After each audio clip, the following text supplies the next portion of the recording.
Yeah, the live feed. And somebody will be posting if there are any questions on the feed into this chat. Yeah, if there are any questions, they'll pull it up from Okay, the. perfect.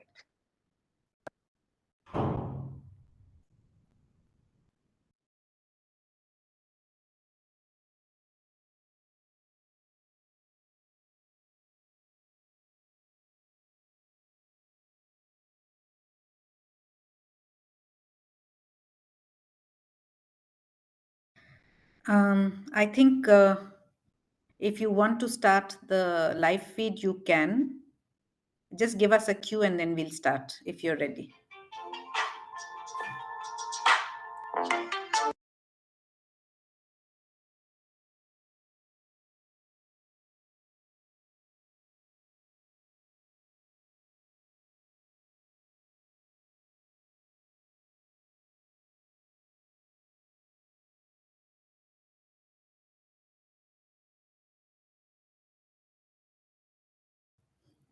Sorry, there was some. Anyways, are we good to start? Okay, thank you. So, hi everyone, and thank you for joining on a Saturday morning. I know it's difficult for most people. For Raj, it is evening. This is a session, workshop 6 under the second India IGF, which is themed as Secure Technologies for Empowering Bharat and Safe Internet.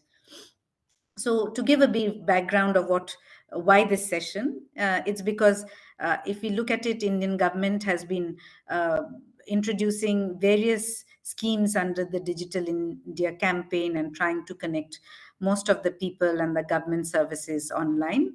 There is also a lot of work being done in improving the internet infrastructure to empower the citizens of the country.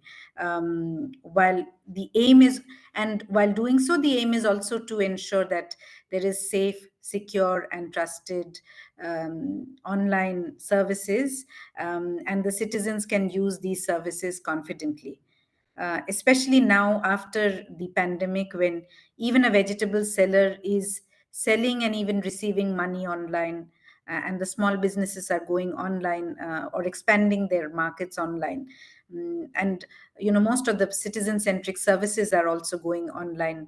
Women, girls are also seeking knowledge and also opportunities to empower their lives. um, it is very vital that our communications, interactions remain safe and secure. And we've seen that technologies such as encryption and other security technologies help to provide that, build that trust and confidence amongst users. So, in this discussion, where we have Rajneesh Singh from Internet Society, Sarayu from Apti, and Amol Kulkarni, they have all these esteemed panelists have been working a lot in this field. They have done researches, studies, and also been involved in these discourses. So, they would be deliberating on how the regulation should be framed, so that secure technologies can be promoted or facilitated, so that the dream of having a complete digital India, where each and every government initiatives can be used by even the bottom of the pyramid, can be actually seen in reality. And also, perhaps deliberate on how these technologies, how to use these technologies, and how these secure technologies are actually helping to uplift people, and what more should be done.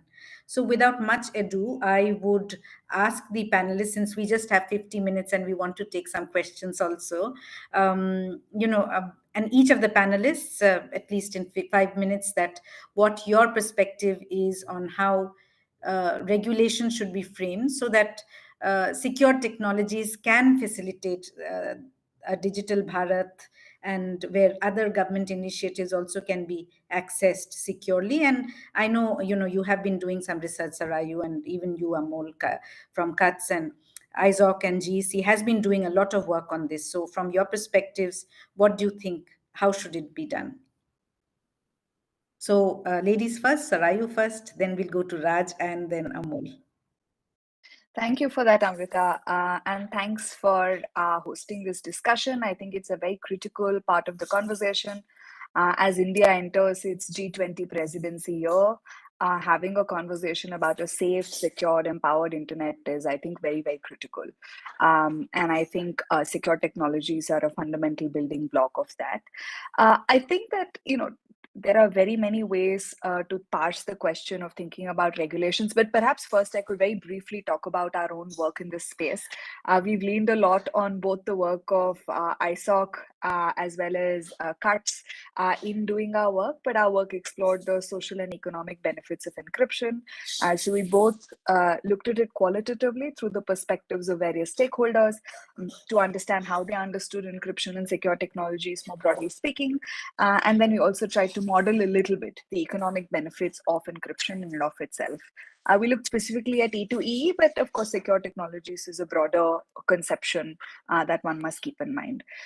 The evidence is quite overwhelming in the sense that it establishes both qualitatively as well as through the model that encryption has vast economic benefits. It enhances both broader economic participation and economic growth, but also enhances factors like trust in the digital economy, which is critical if you want to have an agenda that's built on digital. So the notion of a digital Bharat requires, in that sense, a fundamental core, which is secure technologies. Now, getting to the perspective of regulation, I think thinking about the notion of sovereignty, which is something that's been talked about quite a lot, is helpful. Though the question is, how do you interpret sovereignty? In terms of thinking about secure technologies, sovereignty, at least in the digital sense, and there's quite a bit of debate in the academic world, I would say. On actually what does sovereignty mean? Is it just control of digital infrastructures and control of digital systems with hyper visibility, or is it something else? And of course, while that academic debate sort of carries on, I think pulling out a few strands is useful. First, in terms of thinking about sovereignty as fundamentally protecting citizens, protecting and enabling innovation in the digital economy, which is also a state goal, sort of fulfilling the policy aim, and also ensuring security of the nation state. So the territorial sense of the nation state is also useful. And so regulations need to account for all of these factors, regardless of what domain they're doing it in, particularly in the digital economy. So I think that thinking about these three notions and how secure technologies can actually enable these three notions is useful. And what I'll try to do over the course of the next couple of minutes is try and explore that. In terms of protecting citizens, both our research and I think quite a lot of the research within the crew here has established that it enhances digital trust. It also ensures secure communication. So the fundamental rights guaranteed by our constitution to have free and fair conversations are also something that secure technologies can very significantly protect. It also enables innovation because the link to digital trust and participation in the digital economy is fairly well established. So contrary to the idea that innovation will be hindered in the absence of secure technologies, the evidence actually shows that it enables it. And in terms of protecting the state as well, and sort of the notion of national security, secure technologies can also play a role there. And that has to do with the fact that any measures that undermine security or secure technologies can actually end up creating single points of failure and entry points for anybody. I mean, the technology will not distinguish between who is trying to break in and who's not. And so the notion of security as something which is about only one particular type of actor having visibility is really not true. It could be bad actors, bad state, bad non-state actors, which means that secure technologies in that sense are a fundamental building block. They're an invisible glue in a sense that holds the building blocks of the digital economy together. And I'll pause on that thought and perhaps circle back to discussing a little bit more detail around regulations. But back to you, Amrita.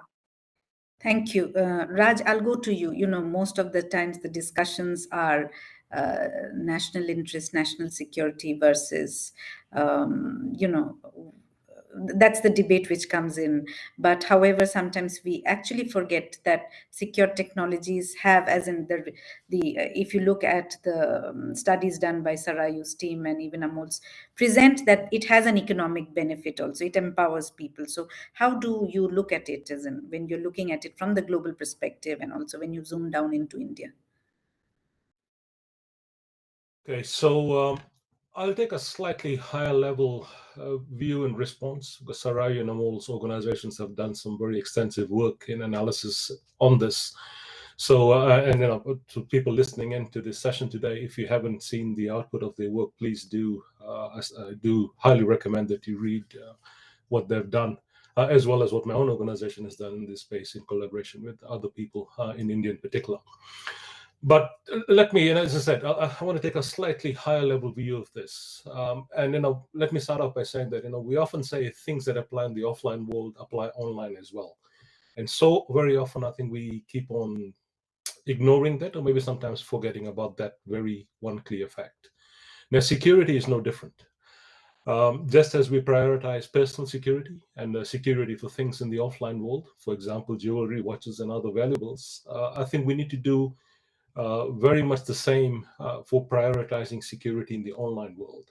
And there always seems to be this gap that exists, and it's different online. It's not. In fact, it's even more important these days. Now, as others have said, that as we further embrace the digital world, so much of our daily interactions have moved online. And again, people, when we start talking about what's secure and what's not secure, and what technologies we can deploy and what we can't deploy, sometimes we, this again, this seems to be this tend to ignore things like, from banking to booking flights to sending messages to each other, be it to family or professionally, shopping, and even availing government services. All of those need security to be in place. If you don't, as as I think Sarai mentioned about trust in the online world, the trust deteriorates very, very quickly. Now, each of these actions that we do, or each of these interactions that we have online, have an inherent risk if the connections are not secure. Now, it goes without saying that the only thing that guarantees that our online interactions remain safe and secure are encryption technologies. There's no debate, no argument about that. And very specifically, it's end-to-end encryption that makes things as trustworthy as possible. That ensures that the information that we are sharing and the information that we're receiving, whatever that information may be, remains secure. At the same time, not a single day goes by. In fact, sometimes multiple times in a day, we hear reports of some sort of cybersecurity issue. So there really is this, urgency to make things more secure, not less secure. We need to ensure that we don't compromise on this, because the moment we do, then trust of the internet starts to deteriorate, and that has a domino effect on so many other things. On the one hand, we want to move everything online onto the digital world, but if we don't secure what we're doing, then we're creating a problem in itself. So going to your initial question, Amrita, I think as such, regulations and policies really need to have security by design as a primary motivator. The Internet Society has made available the Internet Impact Assessment Toolkit that can be used to determine how regulations, policies, or indeed technology choices may affect the Internet and the way in which it works. The toolkit can be used by anyone, from policymakers to startups thinking about a new service or application, or to even individuals to see what impact policy or technology actions may have on the Internet and the way it works. And again, I bring us back to that fact that technology is there to help make our lives easier. And therefore, when we are talking about policies and regulations, those policies and regulations should be facilitative in nature, right? They should help the internet and internet-based technologies to continue delivering, the social and economic benefits that sometimes I think we're starting to take for granted as well now. And ultimately, all this new technologies and all the great things technology brings is there to empower people. And I think that's how we need to frame regulations and policies. Ask that very clear, concise question: what is it we're trying to achieve?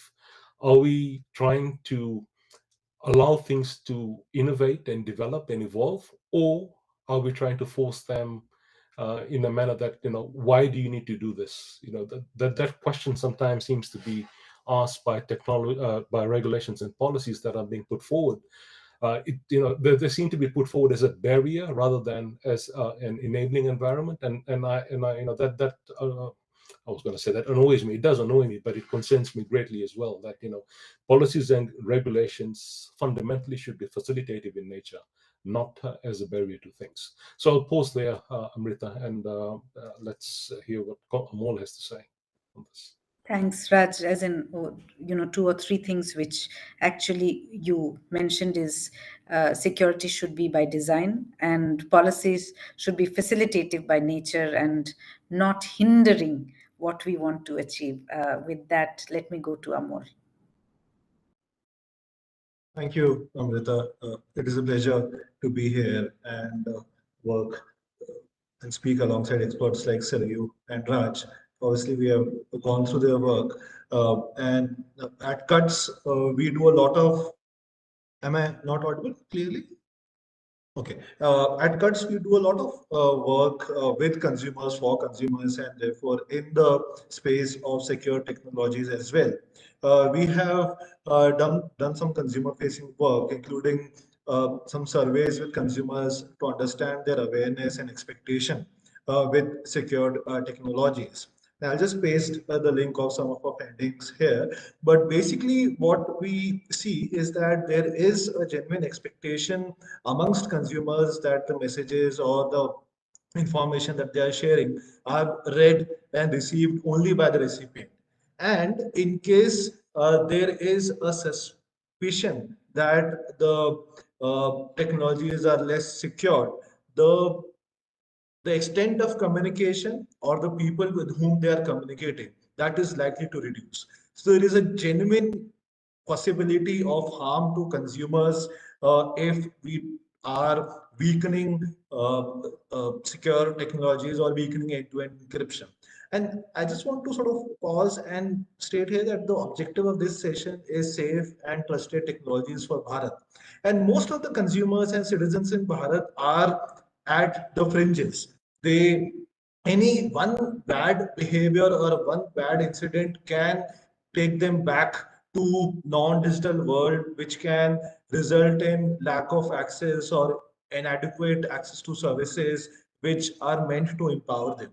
So I think the harm which Bharat can have as a result of lack of secure technology is much more when compared to somebody who is in urban area or who is connected with multiple devices. Because as you had also pointed out during your initial remarks, that there are a lot of government to citizen benefits and digital India campaign and awareness generation, empowering sort of initiatives. All of that relies on the fact that rural consumers in rural, semi-urban, and vulnerable sections are able to benefit from such technologies. And therefore, security and trust is predominant for such consumers to benefit. But in addition to that, so we have also been working with communities who are, say, whistleblowers in nature, or abuse, or victims of domestic abuse, or journalists, or press, or watchdogs of how these sort of services are delivered on ground, and what are the concerns and challenges which consumers face. And secure technologies are the basis from which on which they communicate their findings, and they disseminate their findings, and they hold the people in power to account. So this is very important, that civil society, watchdogs, people who want safe spaces for communication and interaction are made available such spaces, so that they can do their good work, and they can continue to highlight the problems which vulnerable sections of the country face. Uh, However, there's also, in terms of regulation, I think there is some genuine concerns with respect to use of such technologies to spread problematic content and sort of hate speech, and which can result in online and offline harm for such vulnerable communities. Now, these concerns are genuine, but the answer to these concerns are not necessarily weakening the secure technologies and having sort of ways to enter into and read through, because as sir you said, technology does not differentiate between good and bad actors, and anybody, if there is a sort of space which is created for people to look into or eavesdrop, then any bad actor can do that, and the whole point of making the technology secure will fall away.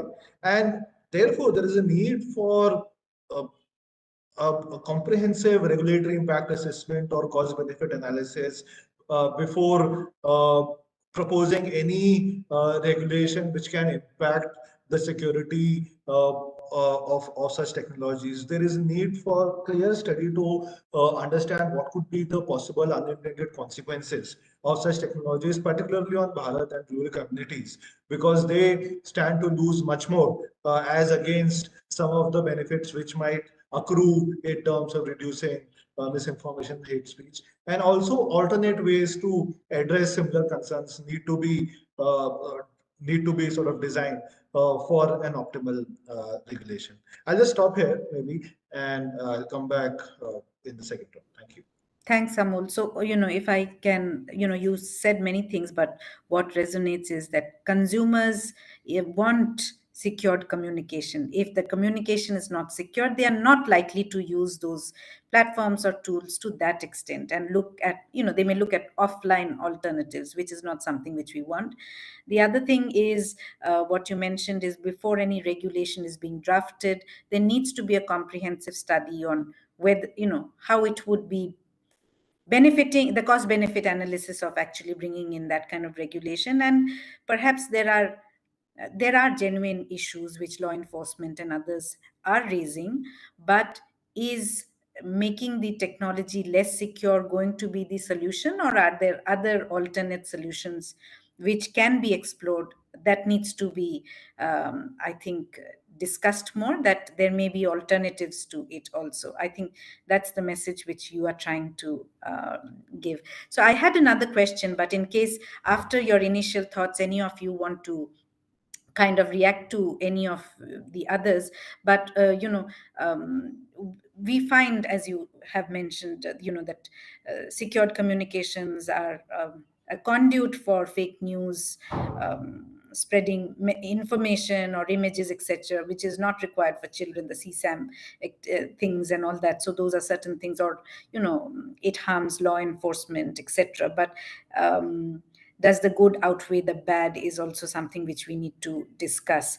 So you've been doing your studies and all that, and from that perspective I would like to hear from you, as in how can secure technologies actually help to empower people from the remotest part of India, the bottom of the pyramid, so that they can uplift their economic and social status? Because as you mentioned, Amol, they are new people to the internet, and if it is not secured for them, it is expensive for them, they would not be using it. So how do you look at this? Sarayu first, and then I'll go to Raj and then Amol.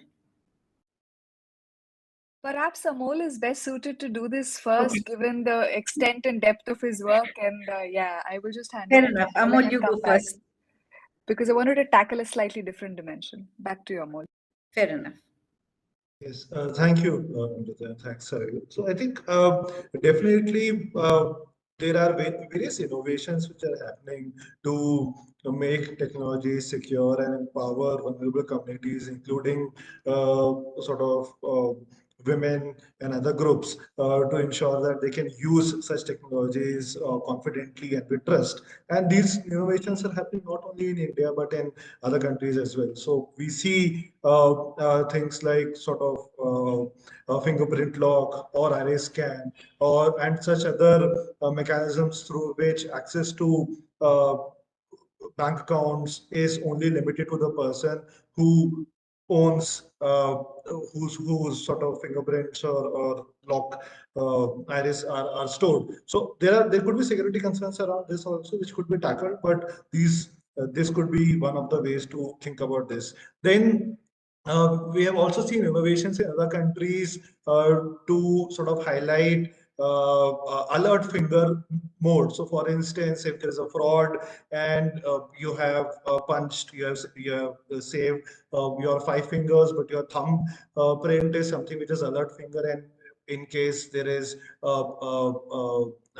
malicious entity who is wanting to withdraw the money, if you put in the thumb, then the alert goes to law enforcement agencies. And this is real use cases of innovative technologies to sort of empower people.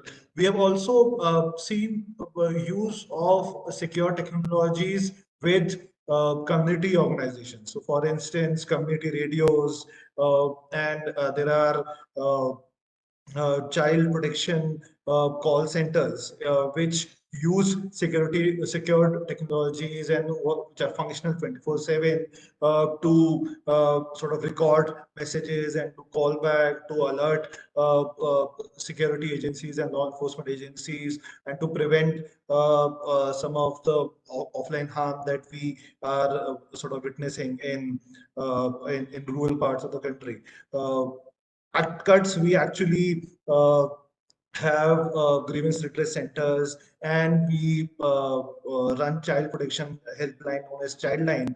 Both of them are sort of available 24/7, 365 days a year, and you can send messages through WhatsApp. You can send messages through encrypted and other secure technologies for us to receive them securely and also alert law enforcement agencies. So there are real use cases to benefit vulnerable sections through secure technologies, and these need to be sort of scaled up further, is what I'll want to say here. Thank you, Amol. I think what you raised is there are alternatives to support communities. What needs to be done is more capacity building within these communities and supporting these communities with the necessary grievance addressal, or the support as to what to do when something happens. I think those are more important. I go to Raj. If you want to bring some different dimensions also, please feel free. So, I mean, I will not compete with Amol's expertise and background on this.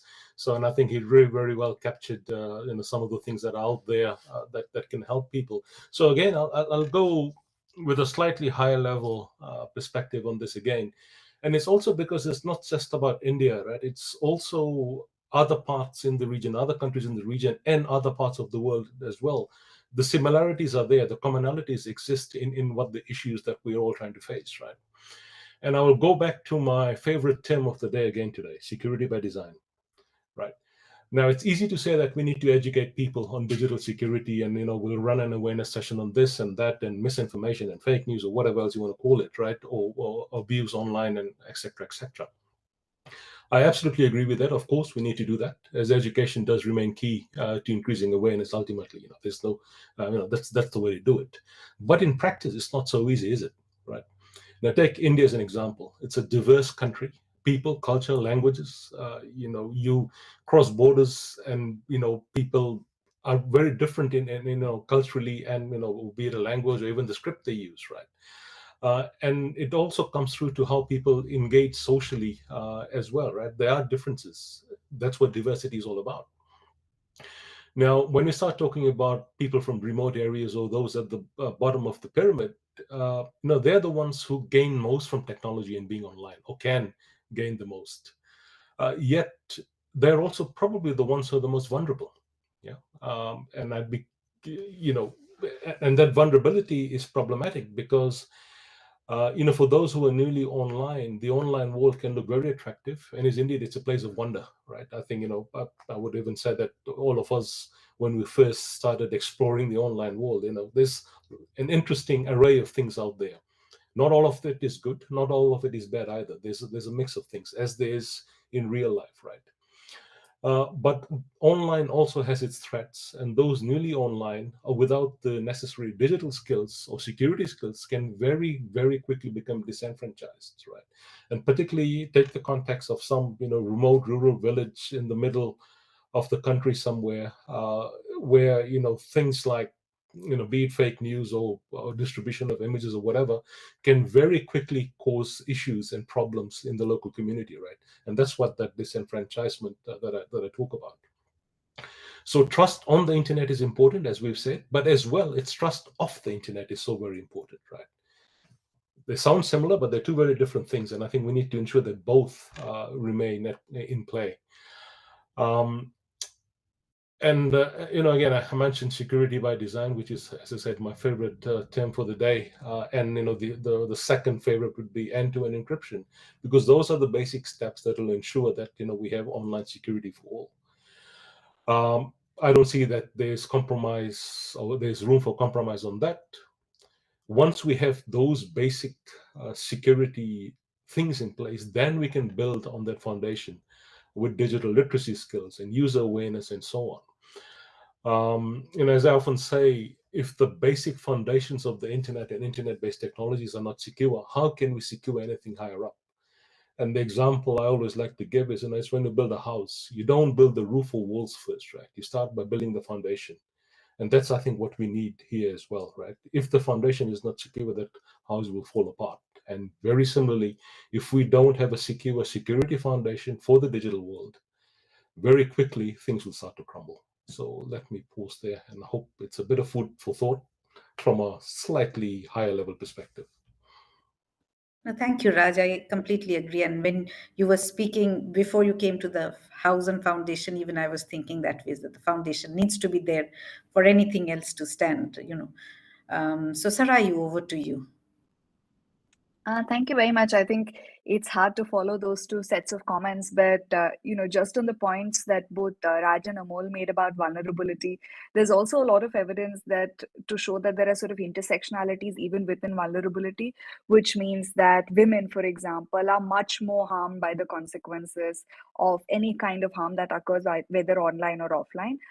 As also the notion that women, for example, have more fragile trust in digital systems, which means that they're much more likely to very quickly sort of go back offline. And notions such as fear, a lack of confidence, all creep into sort of engagement with the digital world. I mean, I shouldn't say too much more about it. Amol's really the expert, but there's a fair amount of empirical evidence from different domains that says that, for example, women will be very much harmed. So particularly from the notion that Digital India is also about empowering women, and I think the government's been making statements to the effect that gender is an important and an inclusive digital economy is a part of India's digital dreams. It's critical to think about who gets harmed and who gets harmed more, even within sort of the notion of vulnerability. I want to sort of switch gears a little bit and talk about, how, if not, because the national security is a concern, the concerns of law enforcement agencies are valid concerns. So how do you sort of think about measures of resilience outside regulatory measures that undermine encryption? And I think that is also a critical conversation to have, just as much as we are talking about the value and the importance of encryption. I know Amol and Raj both highlighted a few, but there are a few categories of thinking of this. One is what can be done with law enforcement. And there's evidence, for example, that offline-online networks, particularly for law enforcement agencies, are a critical capacity to have and a critical capacity to distribute. So how might those be done is one question to answer. Equally, metadata analysis capacities, which very often law enforcement agencies, particularly at the grassroots, might struggle with. So having and making that capacity available in a systematic way are both measures that can build institutional resilience. Amol alluded to a few measures that can be done at the ground level, but we also think, offline grievance redressal mechanisms in a structured and systematic way, not reliant on the ad hoc initiatives of some organizations. Having those mechanisms is very critical. We also think more conscious engagement with civil society institutions, which have, already deep roots in communities, already work with vulnerable populations, have trust. That engagement process needs to be built out. Of course, one must be cautious in not assuming that it's civil society's job to fix a problem that's created from another source. And civil society's, aims, aspirations, ambitions are to protect the community. But nonetheless, civil society can be a very effective and important partner, particularly in redressing challenges that occur around online systems. The last, of course, is product features. I think that we don't talk enough about what kinds of measures within products themselves can be imagined to mitigate harms. So some are friction-oriented product features. You make it difficult to cause some of the harms. You also empower user agency. That's another kind of product feature. So the user is empowered to make those choices within, for example, communication systems. It's very easy to block somebody on WhatsApp, for example, and that's just one type of thing. There's no silver bullet around product features that one can imagine, but it's critical to keep thinking about product innovation and elements in the features themselves that can mitigate some of the harms that arise. And we think user agency is quite central. Individual user agency around some of these things is quite critical. I'm going to end with a quote, because we often think of the solution to some of the challenges that arise in society as merely technological. But Kentaro Toyama said, "We fetishize technocratic devices and forget that it's our finger on the on switch and our hands at the control." So I think regulation must continue to grapple with this question of human intent and think of resilience around that question. Back to you, Amrita. Thank you so much, Sarayu, as in those were very relevant points which you shared. I will try to capture them, and because I have to send the messages to the reports team of the India IGF, they want to highlight it in the closing and also come up with a report. But before I ask you anything, I wanted to ask if anyone has a question in the audience. You can put up your hand or put it into the chat and we'll try to take it. Is there anyone who wants to ask a question? I know it's slightly difficult because you will have to, I don't know if you can put up your hand, but you can put it into the chat or just mention. Okay, while people think about it, we have another 15 minutes. Any questions? I give you another 1 minute to come up with a question. Okay. Okay, there is a question from Shantanu, and it says, just a moment. How does one mitigate the risk of secure technologies getting leaked? It's from Shantanu Sharma. Anyone wants to take it? The panelists, how does one mitigate the risk of secure technologies getting leaked? So I don't quite get the question. Is perhaps the reference to data breaches rather than because the yeah, word. let me just try to see if we can get him to speak. Can the admin upgrade him so that he can ask the question, please? Can you upgrade Shantanu Sharma so that he can explicitly share what his question is?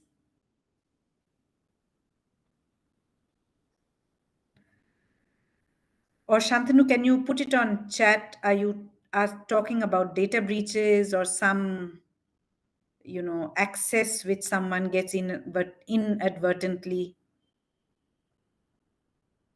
So while it does that, let me just Sorry. offer some thoughts. Sorry, Yeah. do you want to go? Go.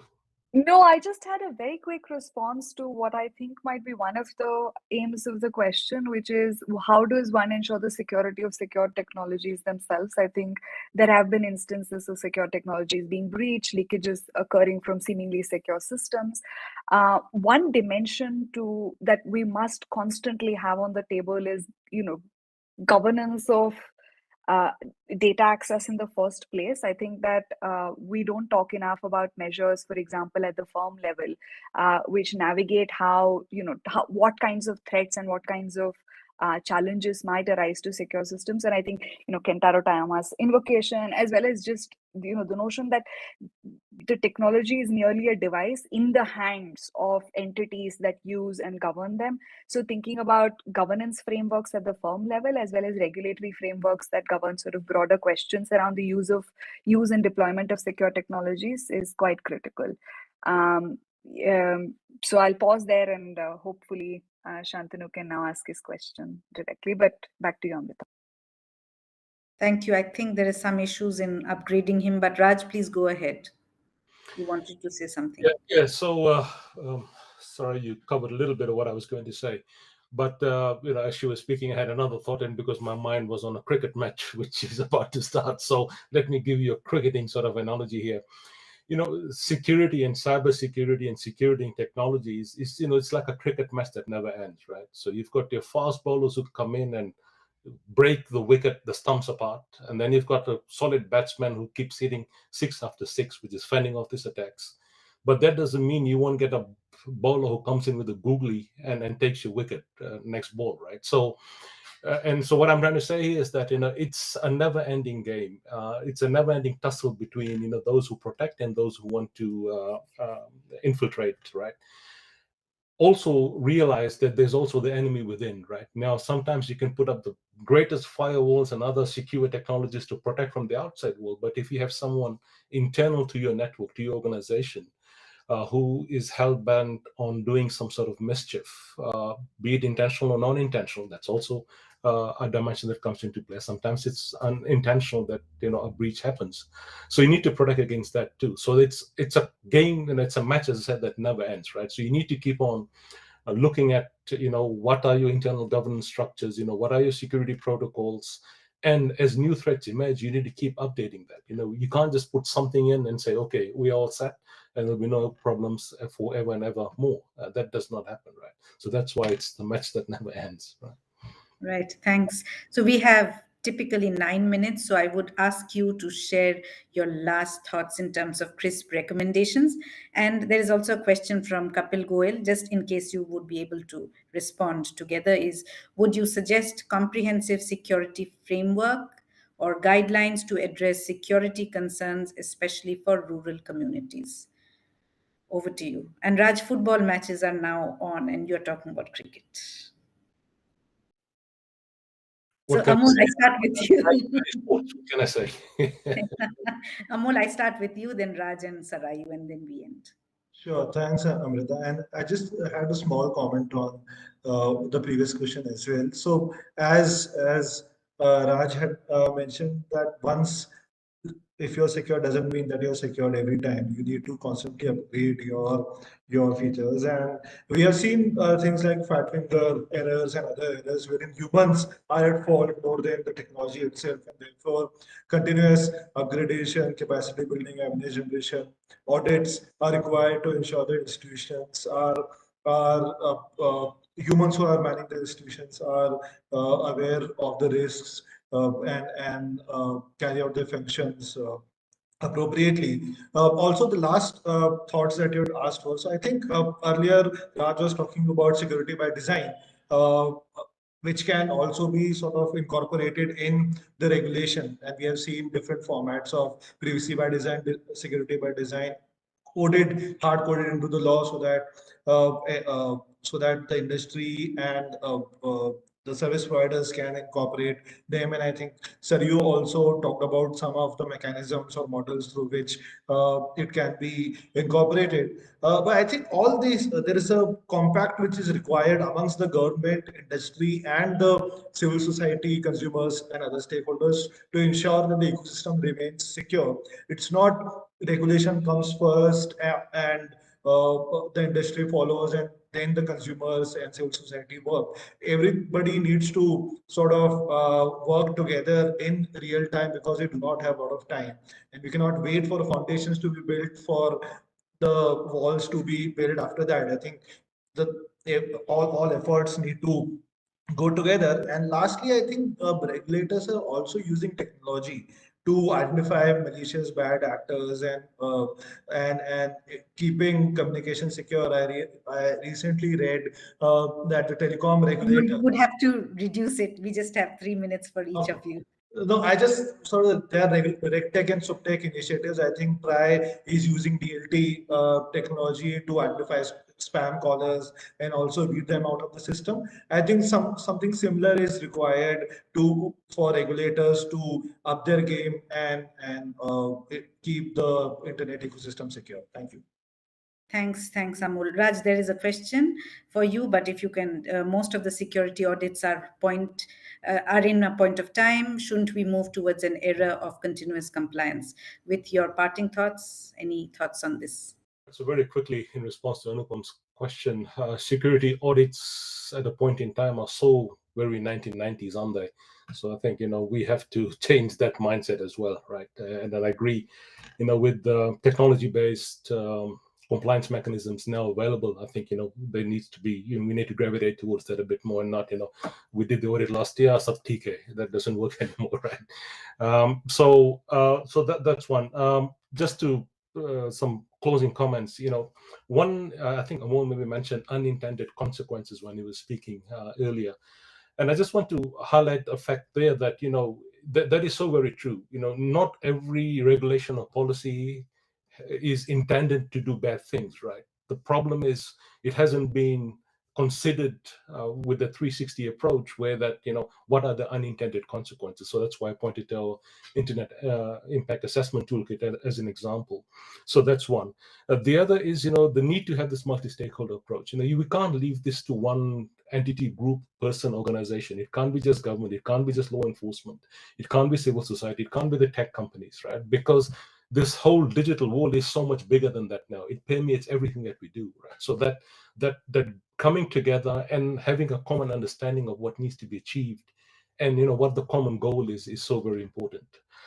And no one can do it alone, and that's why I think these conversations need to continue. But it's not just about having conversations, it's also about implementing actions that support those conversations. So I'll stop there, and thanks very much to my panelists. This was quite fun. Thank you, Raj. Sarai, over to you for the last comments. Thank you. I just have 2 minutes, and I'll definitely keep it 2 points, and I'll definitely keep it to 3 minutes. But I think the first thought is that, in all of this discussion, particularly around the frameworking for from the regulatory perspective, we need to think about costs in a more complicated way.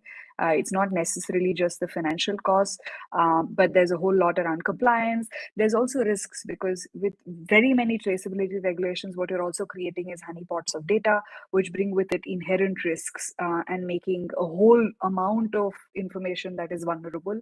And also, we must take into account that the costs most often and the consequences are borne by the most vulnerable. So increased friction, erosion of trust are all consequences that are borne very often by women, rural communities, the ones with the least access to mitigation mechanisms. So thinking about costs in a broader sense than just tangible, visible financial costs is something we must do about every regulation, but most certainly about regulations around secure technologies. I think the other one is, and I think Amol and Raj both brought it up, is that we don't think about offline enough. There's this sort of cyber exceptionalism that we have, that the digital world is somehow unique and all of it can be governed digitally. But whether it is encrypted technologies, data protection more broadly, privacy, etc., the offline is coming across as something that's very, very significant and critical.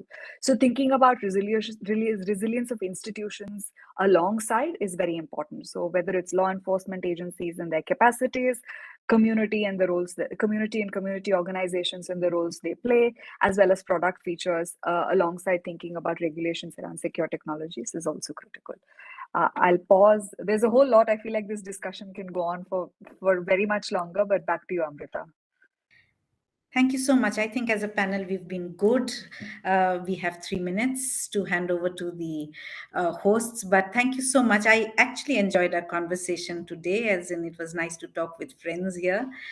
We can talk more, but I think what is important is, as Raj mentioned, something like security by design needs to be incorporated. We need to look at the bigger picture as to, many times we want to, the regulation is intended for something, something, but there may be certain harms which it may cause. So those, analysis needs to be done, the unintentional consequences. Obviously, as Sarayu mentioned, we need to look at the broader way. The costs need to be looked at a broader way. We need to find the linkages between the offline and the online, because they are not different. And lastly, but most importantly, these conversations, discussions, or regulations need to be formed in a multi-stakeholder way, a truly multi-stakeholder way, because it's not the business of just one. There are socio-economic, political aspects involved when we are talking about it. They don't work in silos.